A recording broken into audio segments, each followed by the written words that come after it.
Hi there, Talia. Hope you're doing well today. Hope you're feeling better, that is. This is your video lesson, three things I want to talk about. I'll go down the list, and if you have any questions at the end, feel free to shoot me over a message, or if you want me to take a look at anything, I'll be more than happy to do that as well, too. First thing are root 5 notes. I believe we were working on the root 6 notes with the Beatles tune, Don't Let Me Down. We're working on naming those notes going up and down the 6th string. Now we want to start doing that same thing for the 5th string. So play the 5th string open, you have the note A right there, and every fret, as you know, is just a half step. So I want you to practice doing is saying the note names going up and down the string, because you want to get really quick at that. So A sharp, B, C, C sharp, D flat, you get the idea, right? Work your way up the neck and then work your way back down the neck. Then ideally what you would do, you would have like landmarks. This is the way I did it when I was first learning, was I would have like 3 frets or 4 frets I knew like really well, and I was only just a half step from the next note in any direction. So I would go, okay, that's C right there, and oh, there's B, or oh, there's C sharp, D flat. Same thing here, E, oh, there's F, that must be F right there. This must be E flat, D sharp right there. So practice saying those note names going up and down the string. I'll quiz you on it next time, see how fast you are at it. It's kind of like a long process. So it'll be like a few weeks or maybe a month or so. We'll kind of just quiz this string right here. But that'll help us, if once we get the string 6 and string 5 down, that'll help us unlock the 4th and 3rd string, and then we'll kind of just keep going from there. So practice that for me. Next is palm muting. Now that's not just a technique for with the heavy stuff. So what palm muting is you're kind of dampening the strings. So they're not. So I could play like this, where the chord is ringing, right? There's my power chord. Or I can take my palm right here and mute that string, create that cool effect. And it's found in all genres of music. It's not just like the heavy stuff. You find it as you'll see, like a nice rock song that we're gonna do, our next tune. So the way you do this is you take your pick and paw, right? You got this here, and you make it a karate chop in hand, right? So you get a karate chop on your pick and paw, and you come back here on your guitar. It's that white piece where the strings kind of rise up. It's called the bridge. And that black thing that's back on here on the back side of your guitar. You take your palm, or so you take your karate chop in hand, right? And you place that on top of your bridge. This is my bridge right here. It's a little different than yours because I have a Bigsby. So you have a karate chop in hand back here on your bridge, and what you do, you just bring your hand up and with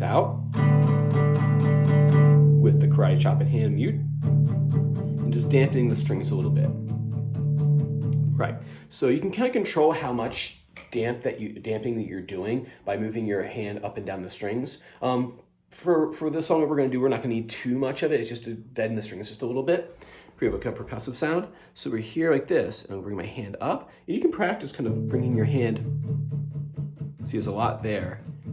And then as I move my hand, so as I'm doing this, I'm moving my palm back towards the bridge. And just a touch right there. You don't need very much for what we're doing. Right. So practice that for me. And then the next thing I want you to do is the tune With or Without You by U2. With this song right here, it's just 4 chords, the entire thing, but he's using that damping your palm muting technique in there. So the first chord, you got yourself a D chord. I don't think we're too worried about that. And then we go to an A chord. And then we go to a B5, which is a power chord, full power chord. So I'm using my 3rd and 4th finger there.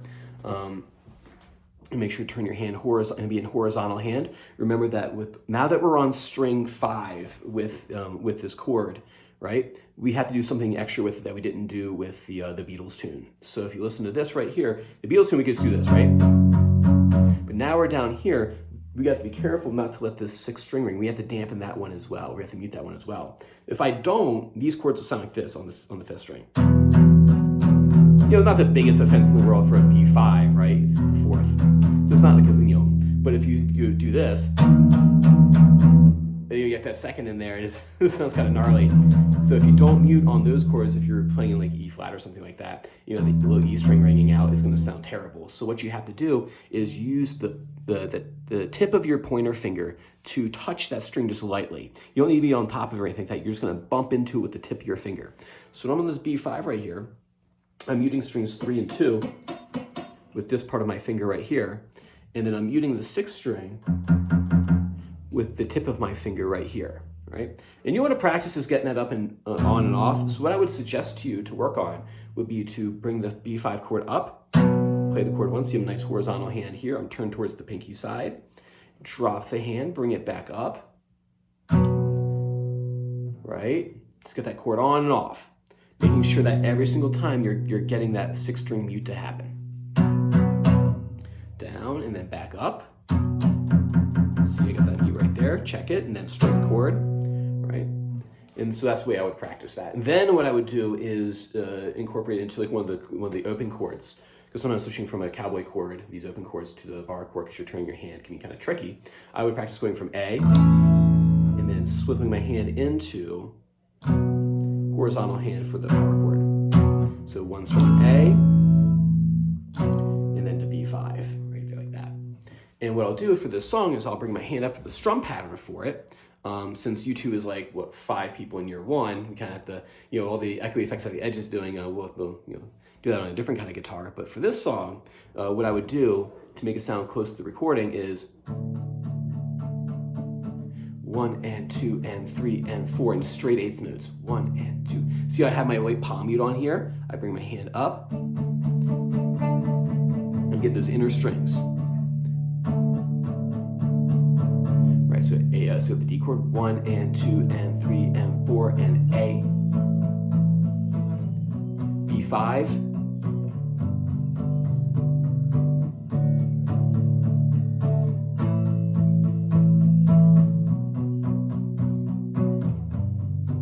Now, as the song progresses, the cool thing about U2 is that I feel like they're masters of the build up or the crescendo.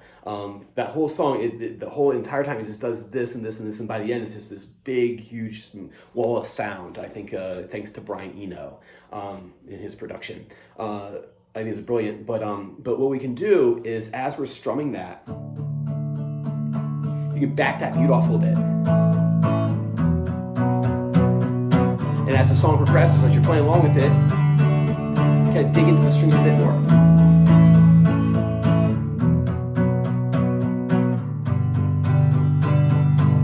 Like that right there. Cool, so work on that for me. Like I said, if you have any questions, feel free to shoot them over to me, and I'll be more than happy to answer.